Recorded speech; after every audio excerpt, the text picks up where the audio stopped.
Hey artists, in this video I'm going to show you how I draw using a grid. Okay, there are lots of videos out on YouTube. Feel free to look at them. You'll probably learn something new from them as well. I encourage it. This is just the method I use when I'm using the grid, so I thought I'd share it with you guys. You can see numbers and letters on my grid. You don't have to do this, but I encourage some of my students to do this. That way when they're kind of working on certain boxes inside the grid, they don't get confused. Some of you guys have two images of your reference photo. My first one is just to help me pinpoint my grid. Second one is actually for the shading or the coloring portion of this assignment or this project. So here's my reference photo. I have it gridded down to 1 inch by 1 inch increments all the way around. If you're not keeping it consistent 1 inch all the way around, your final drawing is going to be distorted or the proportions are going to be off. So let's get going. I've been working on this for a little while now, but a couple things I want to talk to you guys about, okay? Some of my students in the past, they'll look at their reference photo and then they'll just go back in and draw, which is fine.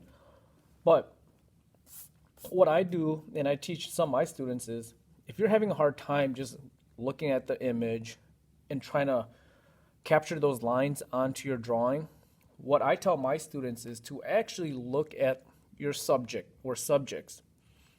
Take a look at where lines and edges of your reference photo intersects with the grid lines. For instance, since I'm working on this square over here, which would be for you guys if you're following along with my numbers over here, is 4 and B, right here, my second square. So I take a look at where this edge, okay, her shoulder hits. That's slightly below the halfway point. So over here, I'm gonna gauge it. This is roughly halfway, so I'm just gonna go down slightly. I'll put a little anchor point right there.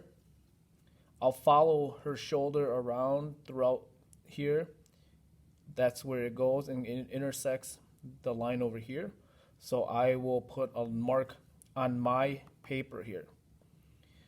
Obviously, this is slightly above the middle point, so I'll put a little dot there. Now, all I'm trying to do is follow that same line and shoulder and connect over here.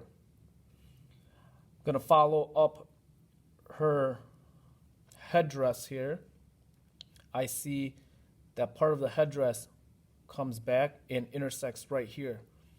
Based on my line and gauging by this, if I was to break my grid even further, this will be almost at what? Less than a fourth. So I'm going to come over here, put a little dot there, and then I'm going to follow this. For me, as I'm looking at each little square here, I'm always asking myself, if I was to break this square further, more lines in here, more grids in here, where would all these lines and edge fall? So I'm always asking myself that. So then I come down here. If I, like I said, I'm being redundant here. If I really want to be perfect or accurate, I can put more grids inside these 1 inch increments or these 1 inch grids to even pinpoint it further. But for the sake of my sanity, I just kept it 1 inch all the way through. Now, here we go. I can get more critical and pay attention to all the little stripes on her shoulder here. And if that's the case, I do the same thing. Pinpoint where my lines intersect, drop it in here, and just follow all the way through. Pay attention to every line here, where they intersect over by my edge. Put anchor points on the edge, and then just connect. If you look throughout the rest of my drawings here, Some things you'll see. I mean, you won't see because you know why? I'm using an H pencil to draw. I do the same thing. Major lines or edges that I can pick out. That's where I'm going to be dropping my anchors. Up here, I can go back in and drop those lines down as well, all while paying attention to what's happening at my reference photo here. Obviously, I'm not done yet, so I'm gonna go back in. This is just a contour drawing of my image here, but I'll have to go back in and get the details in. Now, I know what some of you guys are thinking, but Mr. Lau, what's up with all these dark values inside her hair here, or the headdress here? What do I do there? If you get to an area that's super dark, like what I have here, what I tell my students is, hey, get yourself a general contour line drawing of where that value or that separation in value is. Later on, when it's time to go and shade with your graphite or your pencils, you can do that then. If we're working with Prismas or color, same thing as well, okay? This is just getting the contour drawings done, all outside outline only.